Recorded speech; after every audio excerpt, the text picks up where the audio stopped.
and to do the best of al-a'mal inshallah in this month and even after the month of Ramadan inshallah. In Islam, the divine and spiritual responsibility of the house is the responsibility of the one who is in charge of the household. It can be a mother, it can be a father. Mostly in Islam we call it the father in charge of this responsibility of the iman and the divine aspects of the family. Besides that, each of the family members are in charge of their own iman, their own faith, to improve it, to make sure they're in the right path. There's always a supervisor, there's always someone, a leader, who guiding the group, the team, in order to what? To make sure everything is on track. Whoever is in charge of the house and household is the one that Islamically is in charge of the what? The iman of the household. And will be held accountable on the day of judgment for what they did and how they did in this job and responsibility. Surah Tahrim, ayah 6. Bismillah ar-Rahman ar-Rahim. Ya ayyuhalladhina amanu qu anfusakum wa ahlikum nara. O who you believe, Allah is saying, you should keep yourself and your family away from the hellfire. Keep yourself and family. It's not that a mother and father just believe in, yeah, we just did whatever we could and that's it, they don't have any other responsibilities. No. They can't just dodge their responsibility. They can't believe someone else is responsible for the iman, right, of the family and the whole group. And again, like I said, in each family we see that in each gathering, in each group, in each organization, we have someone, a supervisor or so, that are in charge of the group of people to make sure they're following the rules and policies, to make sure everything is on track. This is the tradition of Ahlul Bayt, the tradition of Rasulullah Muhammad sallallahu alaihi wasallam. That they started the iman and the training from their own household by improving, by teaching their children and all family members about the Islamic, the philosophy of Islamic rules and points, what they are doing, what they have to do, teaching them different ages that they have, teaching them based on that. Very interesting that this is the same as the Sunnah and the Seerah of ulama as well, the scholars, that, as I keep saying, many of the scholars, Allama Majlisi, he had a meeting once a week in his house for his own family, getting together, having a meeting, of course some discussions, some topics reviewed together, I don't know, some other things, but they used to hold this family base first and foremost. As we see again, when we see Rasulullah, he is going to invite people to Islam. He starts with who? With his own family. He starts inviting besides he goes to anyone else, he starts with his own family. So that shows the importance of that. On the other side, we see that how challenging and how difficult it is to take care of the household, the policies, the rules, the iman of the household. In a little household, a family of 4 or 5 people, right? How difficult it is. Let alone the bigger family, because the one who is in charge of the iman of the whole human beings, from this perspective, is Rasulullah Muhammad sallallahu alaihi wasallam. He says, "Ana wa Aliyun abawa," tradition manqul from him, "Ana wa Aliyun abawa hadhihi al-ummah." Me and Ali were the fathers of this ummah. Fathers are in charge, right? So we see that now in a little household, how difficult it can be. And now if you extend it to a bigger family, which is human beings, those who are going to follow Rasulullah, how difficult it can be, how challenging it can be, and how much training that person should have, himself, herself, in order to be able to manage the whole family and others, right? Very interesting. It helps us to focus and try to analyze the personality and the success behind these people. Apparently, they were in charge of the community. They were in charge of a group of people. So what helped them to be able to be successful in this mission? A father or a mother, they need to be personally ready and trained for this job. We see that those who are not personally ready for all aspects, it can be physical, psychological, spiritual, they will fail. They can't do it. Even a teacher in the school, right? They need to be ready, prepared themselves personally. It's really great that many people come to me and younger want to ask me, I want to have, want to become pregnant, so how can we improve our iman, our personality, enhance our... That's great, before we even think about that. Because from different aspects, your reactions, your akhlaq, your temper will be transferred to the next generation.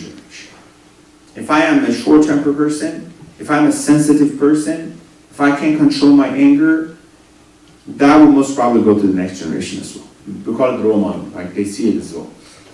There will be more difficult for them to control. But what happened at Rasulullah, what happened at Ahlul Bayt, what are the secrets behind their success in this dunya that we see that, like I said, the family, 4 or 5 people, how difficult it is to take care of them and the iman and the future of them. What are the secrets behind their success? It's very interesting. I don't know if you thought about this or not. What are the secrets behind the success of Rasulullah and Ahlul Bayt? What made them to be successful in this aspect? The person who become someone that the traditions are saying, Allah says, لَوْلَاكَ لَمَا خَلَقْتُ الْأَفْلَاقِ. If it was not for the sake of you, I wouldn't create the whole world. Some people will question that. How is it possible? For one person you wouldn't create. Because the whole mission of creation of human beings is to reach that salvation. It's to find To find Islam and to follow Islam as the best religion. So if it was not for the sake of that, if you remove this religiosity, relation with Allah from this world, what else is left? It's just daily life, right? So someone will be born, will work, have some achievements, finally die. That's it, over, right? So all this cost, imagine, the cost of running and this world is functioning. Imagine this light is not how much we have to pay, and the sun and the moon and everything, right? So for the sake of just me and you, just go live, work, eat, sleep, and one day die? It's all fun. Does it make sense? No more responsibilities? That's why if it was not for the sake of this mission to guide human being, to send 124,000 prophets to come and guide people towards the right path, what is the point of even having this? Allah created this environment specifically for the sake of us to be guided. When we were working with autistic children, there are 2 different perspective and training. One we call it DTT, discrete training that we have for them, trial training, and NET, natural environment training. In DTT, which is the discrete one, the trainer absolutely and purposely set the setting the way that when the child comes, would encounter certain things in this environment, but the trainer knows what is the point. The trainer knows if I put the toy here, because I want him to first take that toy, so I'll work with him, and then the next one and the next one. She creates the environment that way. It looks like Allah did the same thing. He set the world and the environment the way that He knows He wants us to work on those things, right? Some people complain about this, Allah's power in these aspects, right? Don't forget about the questions they asked. I'm going to get back to the question that what are the secrets behind the success of these people. But in parentheses, some people, when it comes to Allah, we have different groups of people. The first group of people are those who believe in Allah, but they don't believe the way that He's running this world. They always complain. Why should it be this way? No, it shouldn't be that way. Why do we have these rules and that rules? We shouldn't have this rules. Second group of people, they believe in Allah. They said, okay, you have the power, you did this, but you're gone. That's it, no more. So now it's all me. Okay? So there's no God. They put out Allah in archive. Whenever they need Allah, they pull Him out, give me my hajat, and then back. It's like math. We don't live with math. We don't eat with math. We need math sometimes. We want to solve a problem or something. We pull it out from our mental archive, right? And we use it and we put it back, right? Some people, they use Allah this way. They use him, they'll put it back. Remember the speech of dua? Allah is not in the center of their lives. Allah is on the corner of their lives. Sometimes you see, because if it's in the center, whenever I come to the room, I have to go through the center, okay? In the middle. But if it's in the corner, I don't see it. Sometimes I need to look around. You know? So here what happened is that he created this way. Third group of people is what? Those who believe in Allah, believe in His power, the way that He's managing this world. They're not complaining about how you're managing. You know? Most of the time, sometimes we might be jumping from the second group to the third group. Even mu'minin, right? So why this way? Why this happened to me? Why I should have this problem? Why should... You're technically questioning the management of Allah subhanahu wa ta'ala. Because most of the time it's your fault. Believe me. It's your shortcoming. You couldn't make it, you're going to blame someone who's better than Allah. Right? Remember, whenever we had a bad grade at the school, whose fault was that? The teacher, not us. I studied. I didn't. That did. So people tend to what? To blame Allah for their shortcomings. A lot of people come to us, So what happened here, Allah set this environment the way that we go through it and the way that He wants. So what happened to these people? That one person become if it was not for the sake of you, I wouldn't create the whole world. He becomes the reason that He creates. His mission becomes the reason that He creates the whole world, because through the mission of this person, everything goes this way. Look at the big companies, the biggest companies. If it was not for the sake of the one who started it, the one who invented it, we wouldn't have that big company. So if it was not for the sake of him, we wouldn't have the whole thing. Right? So what happened? This person become to the level that Quran says. I'm going to make it more significant so when I go to the factors, you understand how important are these factors. So when we go to the Prophet of Islam, who his name in Quran says, Bismillah ar-Rahman ar-Rahim, Inna Allah wa malaikatahu yusalluna ala al-Nabi, Ya ayyuha alladhina amanu sallu alayhi wa sallimu taslima. Allahumma salli ala Muhammad wa alayhi. So a human being gets to the level that Allah, His name mostly is always next to the name of Allah. And Allah and angels specifically send salam and peace to this person. We're talking about the creator of the whole world. We're talking about the creator of the universe, Allah subhanahu wa ta'ala. The master of the universe. How much He has to do and how much He has mercy upon this person. What made this person to be that successful that within 23 years of inviting people to Islam, he could change those people that we know what happened in Asr of Jahiliyyah, in the era of Jahiliyyah, who they were, what they were doing.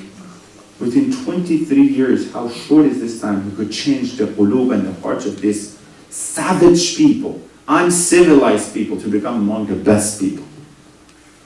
So if I want in the family, what did I start it with? We're in charge of the family, right? Our families.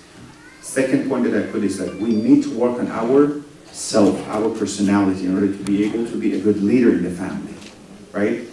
Third, how can I improve myself? Like Prophet, like Ahlul Bayt, we have to find their secrets in order to be able to become successful. Make sense? Are we following? Yep. Okay. So,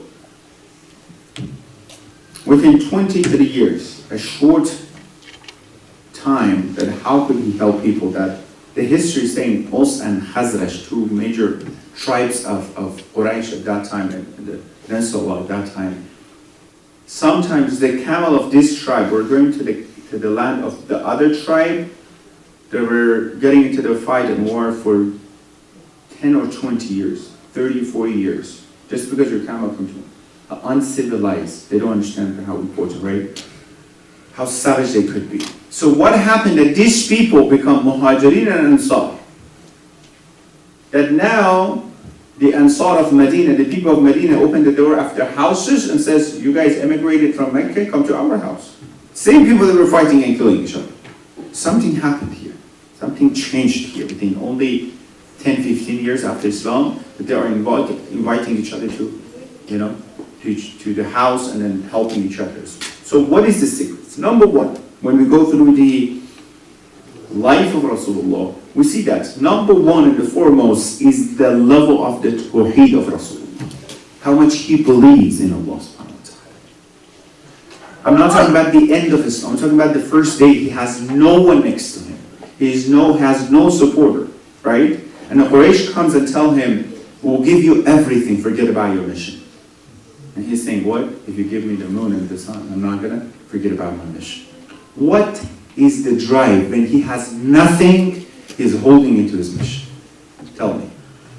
If you have a group of supporters and followers, so for the sake of them, I have to follow. When you have nothing, now on the other side, you have all the enemies hurting you, disrespecting you, insulting you, right? Keeping you away from the, benefits of the society that you have, social benefits that you should have. What keeps him be steadfast in his mission is what? Tawheed and his beliefs that he has. The first thing that I have to have, and I need to work on myself, we had a lecture about this, remember Tawheed, that I have to work on that is what? The maqam of Tawheed that I have to believe and follow.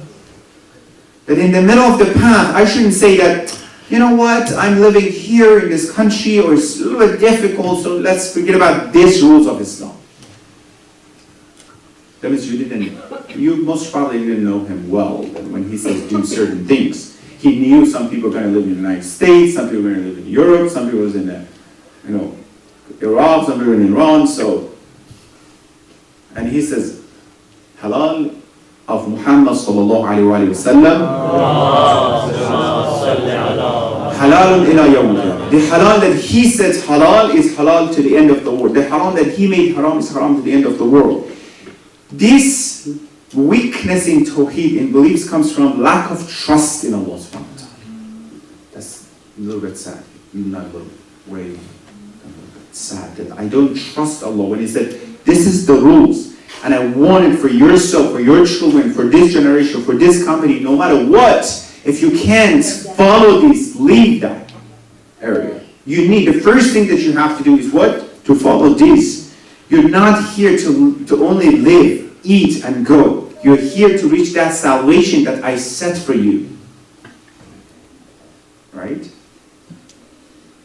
You need to have everything around yourself, working, family interactions, other things, friendship, for the sake of reaching that salvation that I set for you.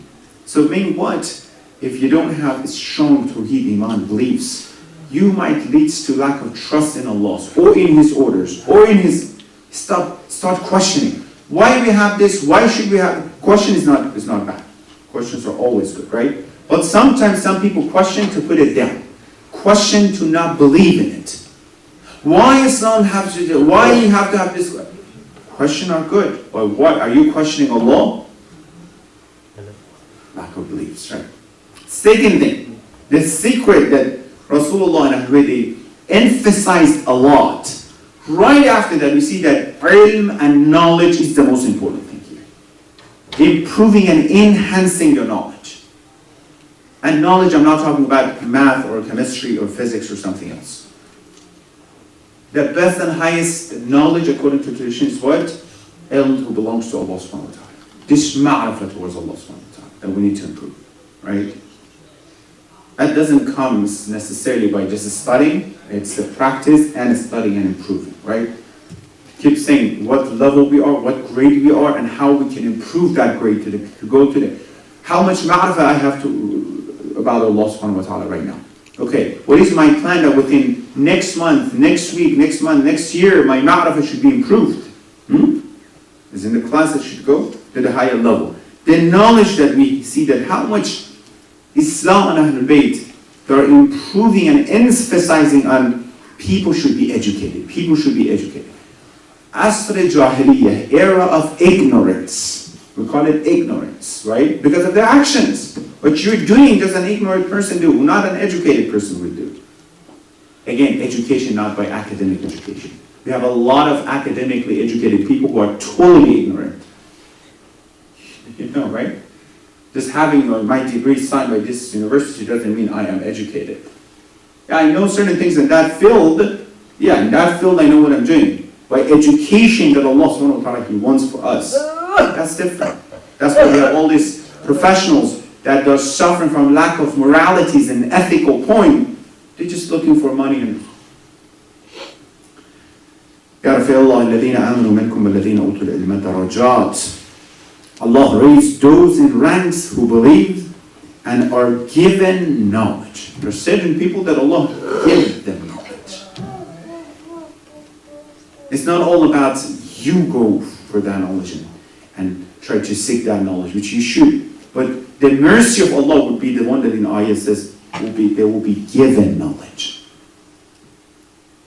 They will be given knowledge. Remember that hadith? Those manqul says those people who keep themselves away from sins and sinning for 40 days.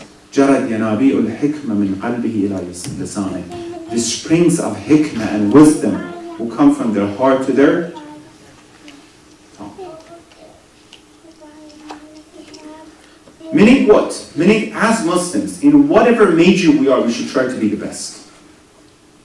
Now that Islam is emphasizing that much about knowledge, don't try to always, you see some people, I say that 30 years he's in the same rank, she's in the same rank, working in the same company, in the same rank. Why don't you try to improve yourself? The maktub of Ahlul Bayt is that you should be number one. Yes, some people question, why you keep looking for to be the best? The best with a good intention, not to be arrogant, right? Yes, because as a Muslim, you should be the best student, you should be the best employer, you should be the best employee, you should be trying, definitely, technically, Ahlul Bayt are trying to improve and to encourage us to do this. If I am a father, to be the best father among all fathers I know. If I am a mother, to be the best mother that I know. Not to show off for the sake of improvement, right? That means I have to put effort, I have to try to be that. If I'm a child, try to be the best child among all the siblings and whoever I know. And that doesn't happen unless following his orders. You know? Among the companions of Rasulullah Ahlul Bayt, there was a competition to become the best of all companions of Amir al-Mu'minin, right? In good competition. Quran says, As-sabiqun ulaika al-muqarrabun. Mu'minin are so smart, they don't want to lose opportunity. They want to be ahead of others. When it comes to khair, they don't hesitate. Maybe someone else is to help. No. They jump to catch that khair and opportunity. Right? They're smart, they're always ready for that. They know their time is so limited and short in this dunya. They're not going to be here forever. They're not going to... Bismillah, Ramadan. What day is that today? 25th. Almost done. That's it. This best month, that the sleeping is amazing, is tawab. One night of it is better than 1,000 months. Gone. Khuda Hafiz, everything is over. Before you notice that, then you realize what Imam Ali Sallallahu Alaihi Wasallam he says what? Al-fursatu tamurru marra as-sahab. Fursa, an opportunity, will pass you as fast as clouds. You see that right now it's here, within 2 seconds the cloud's not there anymore. Opportunities leaves you and pass you so quickly before you even notice. That's it. This is the opportunity. Ramadan is almost over. Whatever you gain, Bismillah. It's up to you in the last 4 or 5 days what you want. Therefore, this opportunity that comes, I have this opportunity. I am a mother. What can I do to do the best? That best would result in the best generation for myself and after me all the way. As a father, what can I do with my akhlaq, with my temper, with my iman, personality? The genes would be transferred to everyone. You see the akhlaq of sometimes the fathers go to their children the way that they are, right? It's very famous. One of the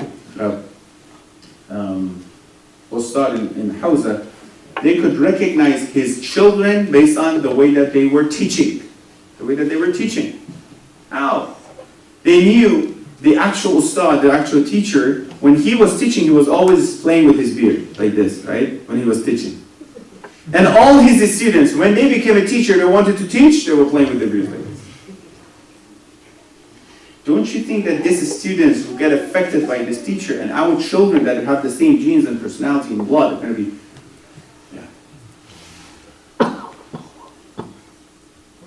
and that's in psychology as well, saying role modeling, akhlaq and everything. I don't have to go there. Therefore, how much Rasulullah emphasized on knowledge. Which Islam comes the first, again, you know about these things. The first ayah that came to us, what? Iqra, Bismi Rabbik.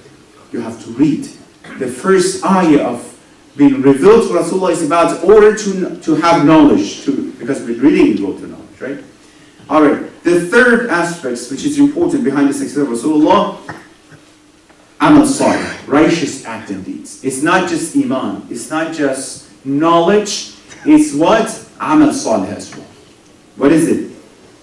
إِلَيْهِ يَسْأَدُ الْكَلِمُ الطَّيِّبُ وَالْعَمَلُ الصَّالِحِ يَرْفَعُهُ. If you want to be elevated, if you want what you do to be raised to go to Allah, وَالْعَمَلُ الصَّالِحِ يَرْفَعُهُ. Amal salih, righteous deeds, are the engines behind your things that would help it to go higher and higher. That's about this. And the last one, مَنْ تَوَاضَعَ رَفَعَهُ اللَّهُ. Tawadu and humbleness.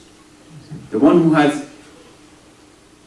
who is humble, doesn't see himself or herself better than others. I know it's very easy when I ask, are you a humble person or not? Definitely I'm humble, Yeah, but when it comes to that moment that you think you know better than others, when someone asks you a question, you think yeah. All those moments that you come to the ahkam of Islam that you think you know a lot, because I have this degree and that degree, and you want to question everything, why is this way? That's the moment you should analyze yourself. Am I humble? The humbleness first and foremost should be in front of who? Allah subhanahu wa ta'ala. Humiliation that I have to feel I have nothing in front of Allah and His orders and His recommendations. I'm all in need. Antumul fuqara ila Allah. You're all faqir and poor in front of Allah. That's first. The more the person is humble in front of Allah, the more they are humble in front of khalq of Allah, all creatures, all other people. That's what we have to see, that just few of the important secrets behind the success of these importantly successful people in life. That I said the hadith manqul says, Man tawada'a rafa'ahu. The one who is humble, Allah would raise that person. We have many other factors, inshallah, later on we can continue. Therefore, inshallah, we ask Allah to give us tawfiq and opportunity to be successful in this aspect and mission. What I said about being a good leader, being a good parent, doesn't start when you are a parent. It starts when you are young. When you're not married yet. It starts from there. That you work on yourself, on your iman, inshallah. Allahumma salli ala Muhammad wa ala Muhammad. Allahumma ajjal waliyaka al-faraj. Al-afat wal-nas. Wa mata fi umrihi al-sharif. Ya Allah, hasten in the dhuhr of our Imam Mahdi. Ya Allah, Ya Rahman, Ya Rahim, give us tawfiq to be among the true followers of our Imam. Ya Allah, Ya Rahman, Ya Rahim, those who have hajat and requests, give them all khair hajat. Those who are sick, cure them, and those who passed away, send the thawab and reward out of this gathering to the soul. Rahimallahu man yaqra'u al-Fatihata ma'a as-salawat. Allahumma salli ala Muhammad wa ali Muhammad.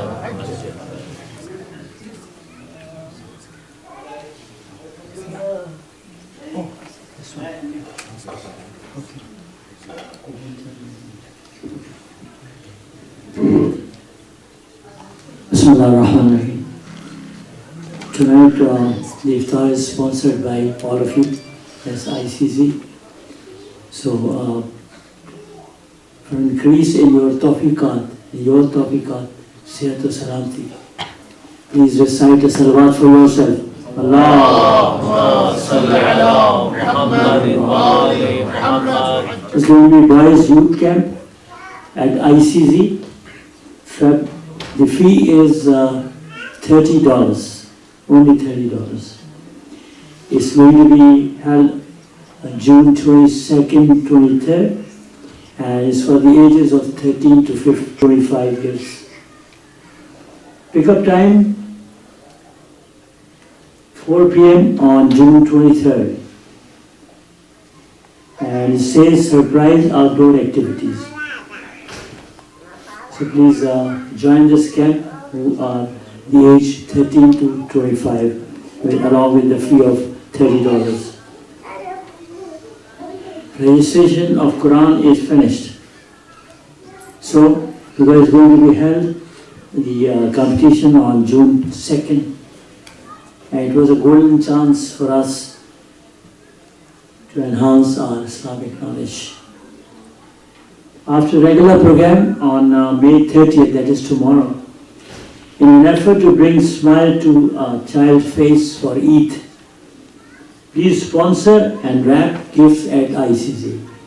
Sponsor the gifts and wrap them also for our children.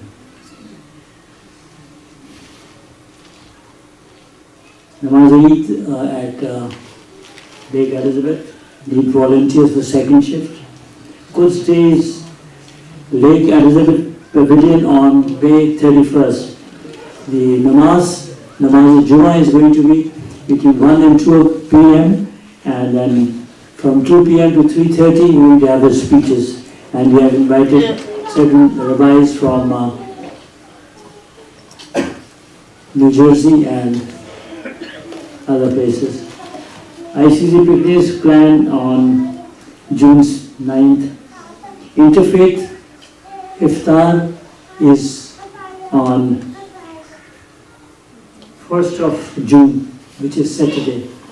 Please bring your non-Muslim friend for this iftar.